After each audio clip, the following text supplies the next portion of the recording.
Salut, aujourd'hui je vais vous parler d'un réalisateur que j'adore et qu'on a malheureusement perdu en août 2023, c'est l'immense William Friedkin, retour sur une filmographie quasi exemplaire.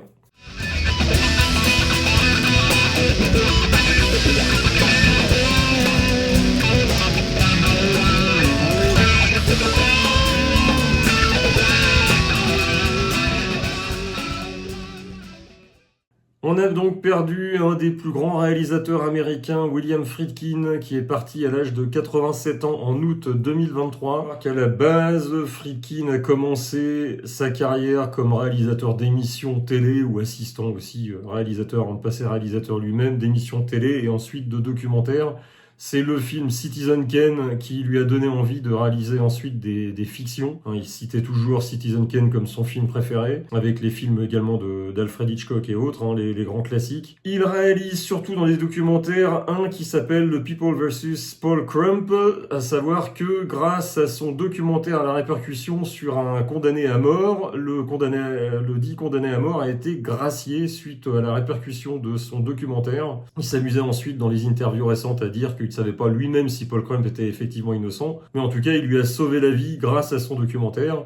Et il passe ensuite à la réalisation en 67 avec un premier film, donc pas très mémorable, sur Sonny and Cher.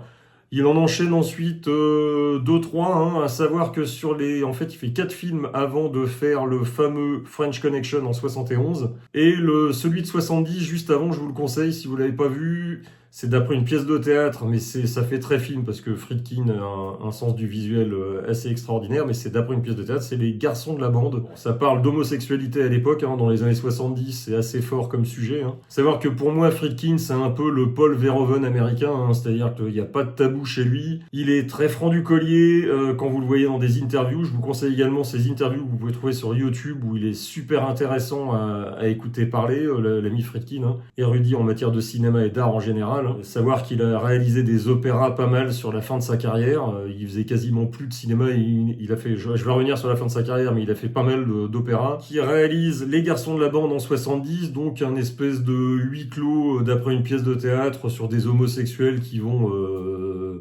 tour à tour devoir révéler une réalité assez pénible. Ça fait un peu penser à des films où on se retrouve autour d'une table et il y a des secrets qui arrivent les uns les autres. Je sais qu'il y avait un film d'Alex de la Iglesia super sympa ces dernières années, j'ai perdu le nom, où les gens se retrouvaient autour d'une table et avec un jeu stupide autour d'un téléphone, je crois, se retrouvaient à avoir des vérités un peu pénibles. La Friedkin fait la même chose, mais avec une bande donc d'amis homosexuels. Le film est vraiment très sympa, si vous devez checker. Et il fait en 71 alors pour moi, c'est un très bon film, French Connection.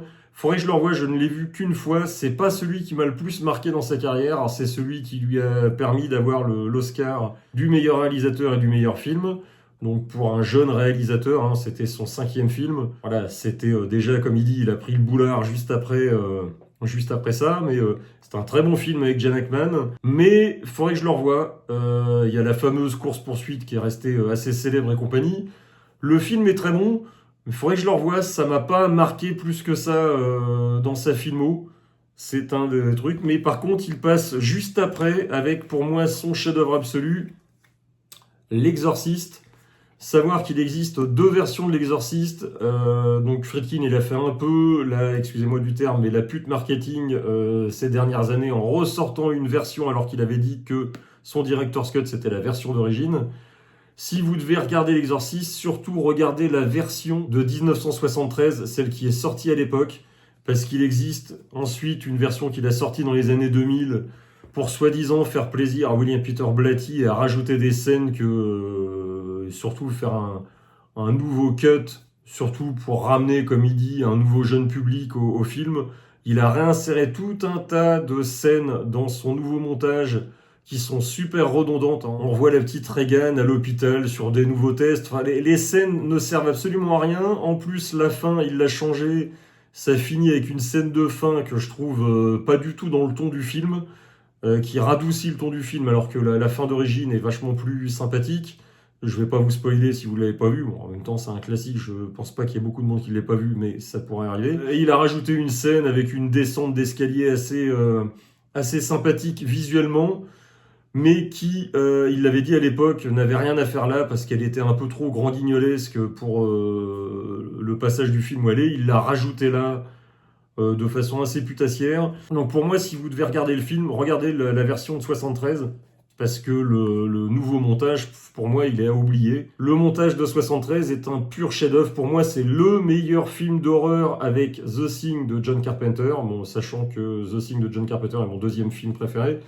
Mon film d'horreur préféré, mais mon deuxième film d'horreur préféré serait L'Exorciste, montage de 73 encore une fois. Et là, on a un film très loin des standards actuels, hein, où les films sont avec des jumpscares débiles, des longueurs absolument hallucinantes, comme les Terrifier et autres, des trucs super gore, machin, compagnie.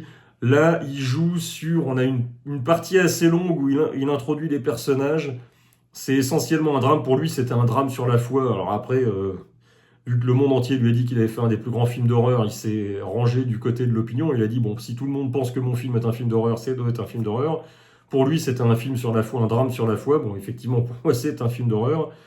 Mais c'est le film d'horreur le plus intelligent pour moi et le mieux amené, parce que là, on s'intéresse au personnage, hein.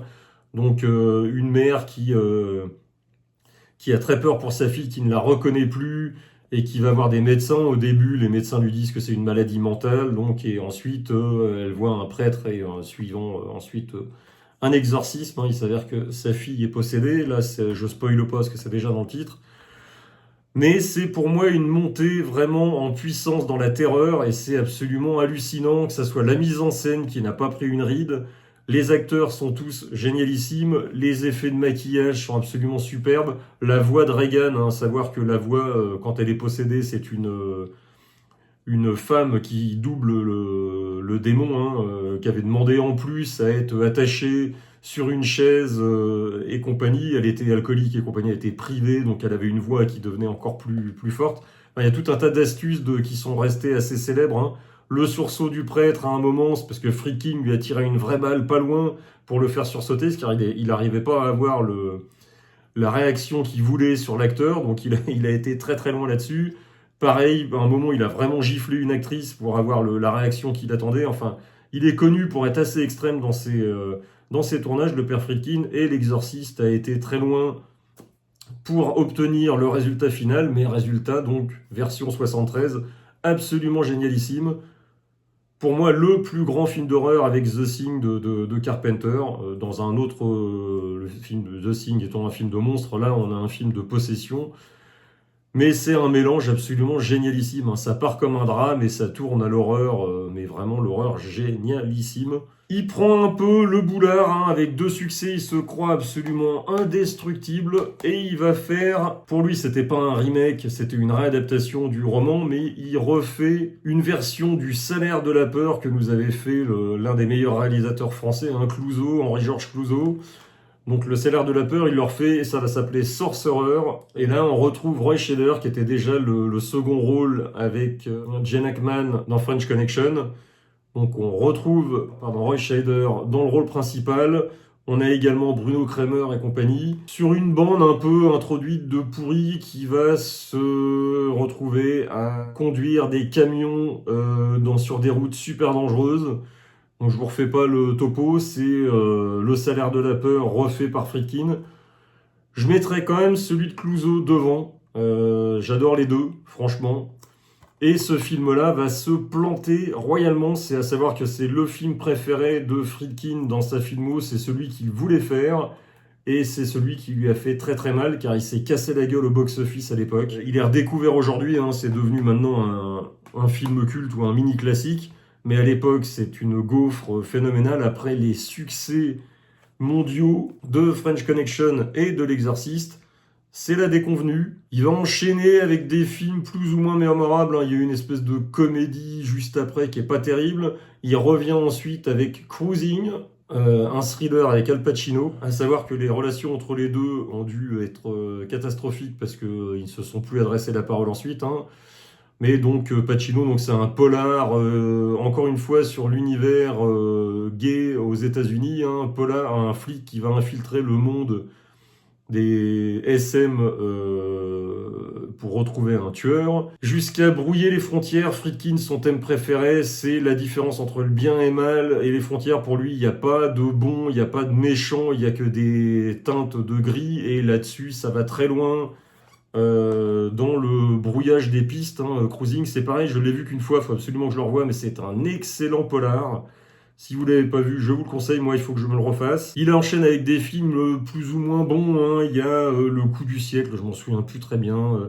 Il est pas très très bon Friedkin dans la comédie, il faut quand même le dire.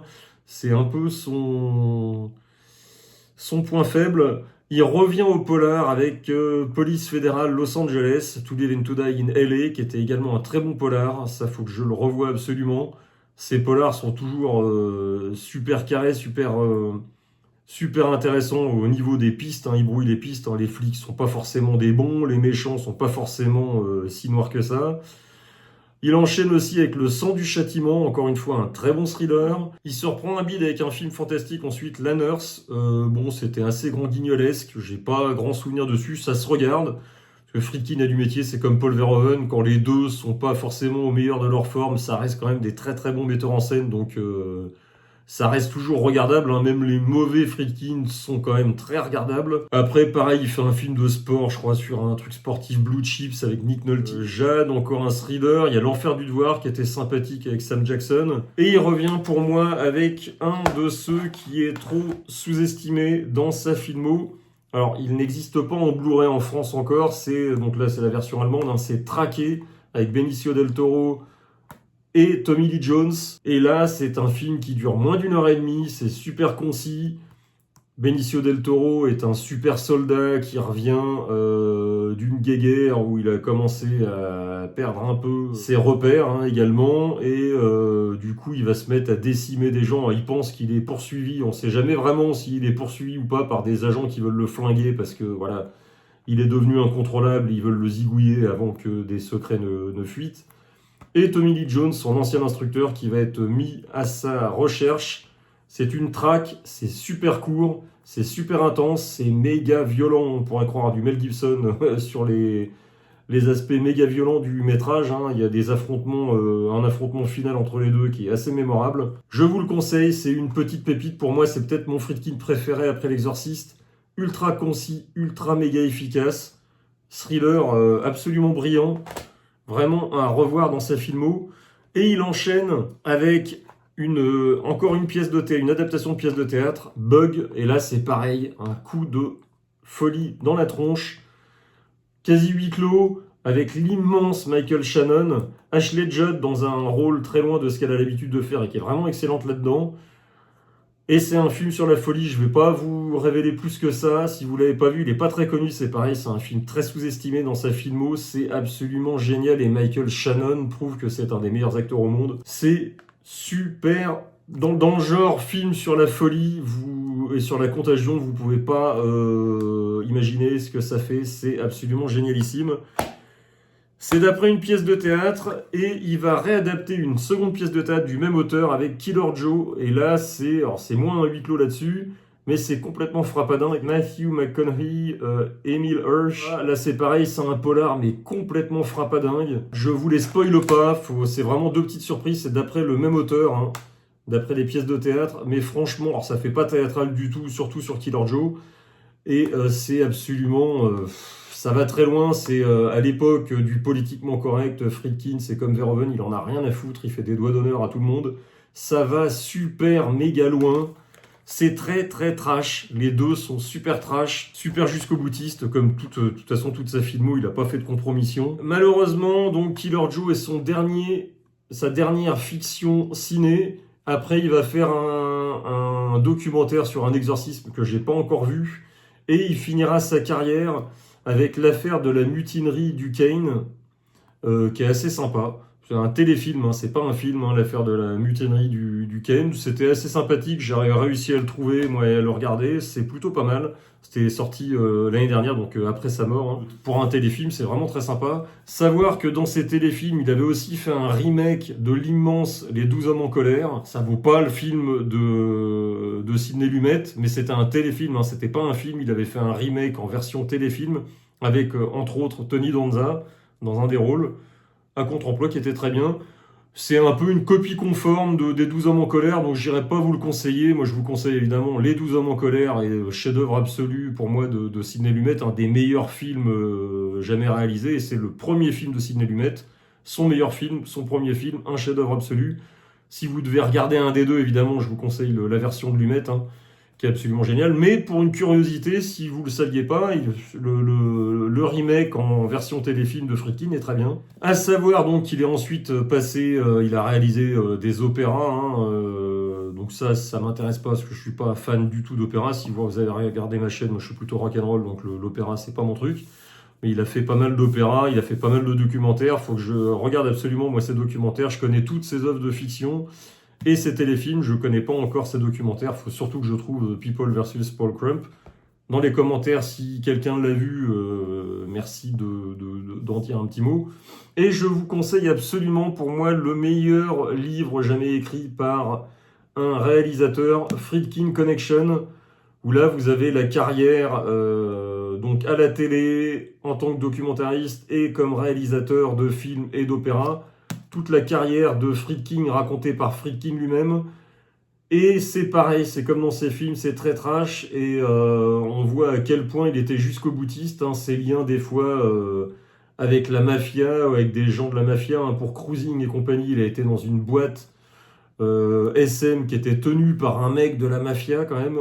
Donc il a fait des trucs assez bizarroïdes dans sa carrière, le père Friedkin. Tout est raconté là-dedans avec un sens de la comédie génialissime. Je l'ai lu pas en un coup parce que c'est quand même assez long. J'ai dû le lire en 2-3 fois. J'arrivais pas à lâcher le bouquin. Voilà, je peux que vous conseiller ce bouquin, absolument génial. Et évidemment, ses grandes œuvres, hein, donc L'Exorcisme, ça je pense que tout le monde a vu. Et je vous reconseille très chaudement, dans les moins connus, bon, Sorcerer maintenant devient très connu. Moi je vous conseille, dans ces pas connus, Traqué, qui est pour moi son meilleur après L'Exorciste, et son duo de films d'après des pièces de Tracy Letts, donc Bug et Killer Joe. C'est jusqu'au boutiste, faut avoir l'estomac accroché, c'est assez violent et psychologiquement et visuellement, mais c'est franchement, si vous aimez les films extrêmes et trash, ces deux-là sont pour vous, c'est absolument génial. Et si vous aimez les thrillers, films d'action, Traqué, avec les deux immenses Benicio del Toro et Tommy Lee Jones, c'est à voir. Mais bon, encore une fois, il y a des films que j'ai pas et qu'il faut que j'ai absolument. Cruising est à voir absolument avec Pacino. Moi ça m'avait marqué, je l'ai vu qu'une fois, mais il faut absolument que je le revoie. Le sang du châtiment était très très bon. To Live and To Die in LA est un de ses meilleurs polars. Pour moi c'est même meilleur que French Connection. French Connection, pour moi, il faut que je le revoie, mais c'est un bon film. Mais je comprends pas l'aura, après, parce qu'il a eu l'Oscar, et puis parce qu'il adaptait, c'était une façon de faire un polar très proche de la réalité, hein. Il avait été fasciné par Z de Costa Gavras, donc il avait voulu faire un truc très proche du documentaire avec The French Connection. Pour l'époque, ça devait être super méga impressionnant. Maintenant, je trouve qu'il a un peu vieilli. Je lui préfère To Live and To Die in LA. Dites-moi ce que vous pensez de ce réalisateur super trash. Pour moi, je le compare vraiment à Paul Verhoeven, hein, au niveau du jusqu'au boutisme et compagnie. Quels sont vos films préférés de ce metteur en scène? Ou si vous l'aimez pas, vous avez le droit, on en discute. Et encore une fois, je vous conseille également, si vous aimez lire, Friedkin Connection, c'est une lecture absolument géniale. Si vous aimez les anecdotes sur le cinéma, c'est pour moi ce que j'ai lu de mieux en matière de cinéma, même devant les bouquins de Tarantino qui sont très bons, ou devant j'ai un Tim Burton et compagnie. Enfin, il y a des tas de bouquins de cinéma écrits par les réalisateurs qui sont très bien. Celui-là, c'est de loin le meilleur, et je vous conseille aussi ses interviews, parce que c'est pour moi l'un des meilleurs réalisateurs à entendre parler. Alors, il y a John Carpenter et Tarantino qui sont fascinants à entendre, mais Friedkin, c'est absolument génialissime. Et il y a une interview de lui où il est interviewé par Nicolas Winding Refn, qui vaut son pesant de cacahuètes. À savoir que Friedkin avait lui-même interviewé Fritz Lang peu avant la mort du réalisateur. Donc vous pouvez trouver ça sur YouTube, hein, l'interview de Fritz Lang par Friedkin, et l'interview de Winding Refn, de Friedkin par Winding Refn. Sa filmo, elle est très riche, vous pouvez aller puiser dedans, et on se retrouve pour un prochain portrait. Salut!